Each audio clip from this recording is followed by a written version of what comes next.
United Way Niagara held its second annual Songs of the City at the FirstOntario Performing Arts Centre recently.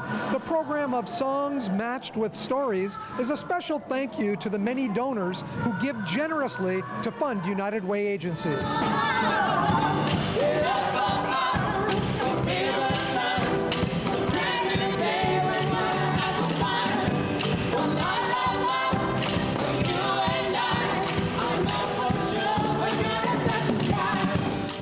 Francis, Songs of the City is a thank you to the donors. Normally when we think of a concert put on by a charitable organization, it's usually a fundraiser. This one isn't.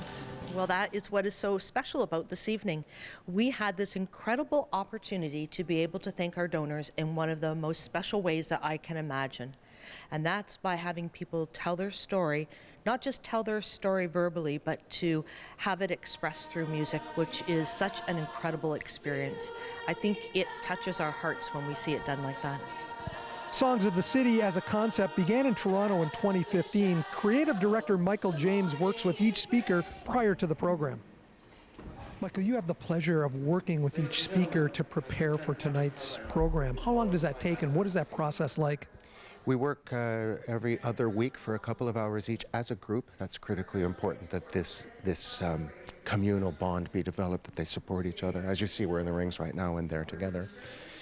About 2.5 months. It's intensive. You've been through a couple of sessions, and it's an intimate and an extremely wonderful, wonderful enterprise to get to know them. The three speakers tonight shared the deepest meaning of their lives. It takes most of all honoring them.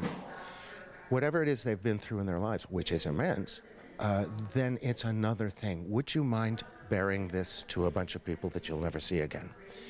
And that's hard. That requires a kind of courage that's even beyond the courage they've endured fleeing gangs and being homeless.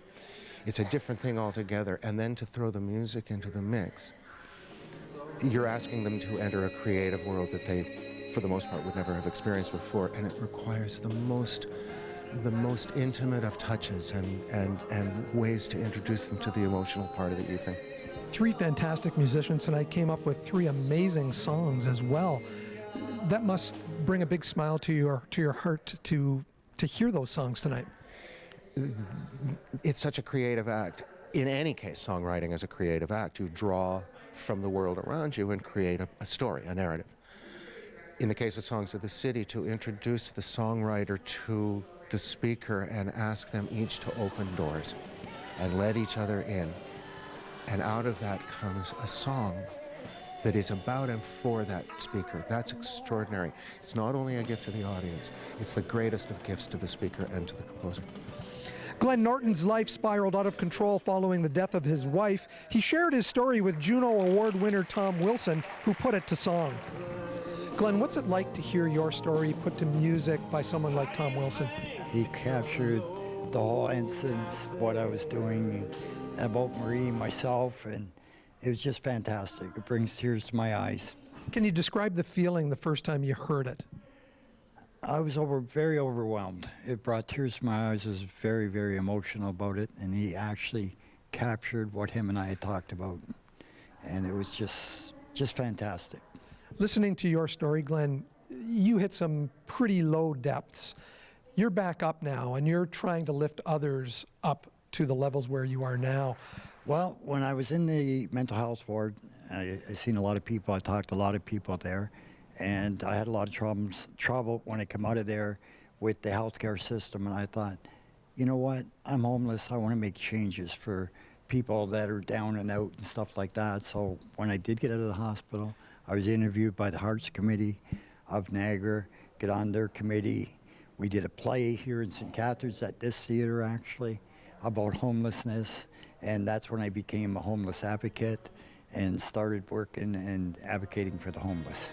Tom, have you ever been involved in a project like this before where you hear someone's story and you put it to music for this kind of purpose? I've never been inspired by a story so quickly, and also I haven't been the knee-jerk idea of having a song resonate with you and writing right away, I've never done. I usually allow stories and ideas to resonate with me for a while these days.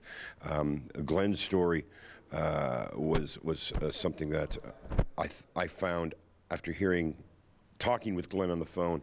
I wanted to write a love song for Glenn.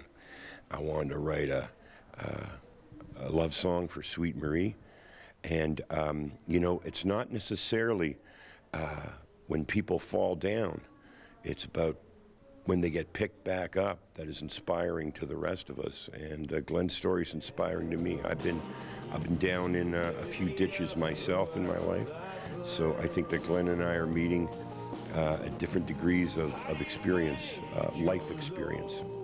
Well, it is an incredible opportunity to hear stories firsthand, and it is incredibly brave, the speakers that we have this evening, for them to tell their story on stage in front of 770 people. So I applaud them for sharing their stories, and I think it helps our donors understand the impact that their gift has in our community.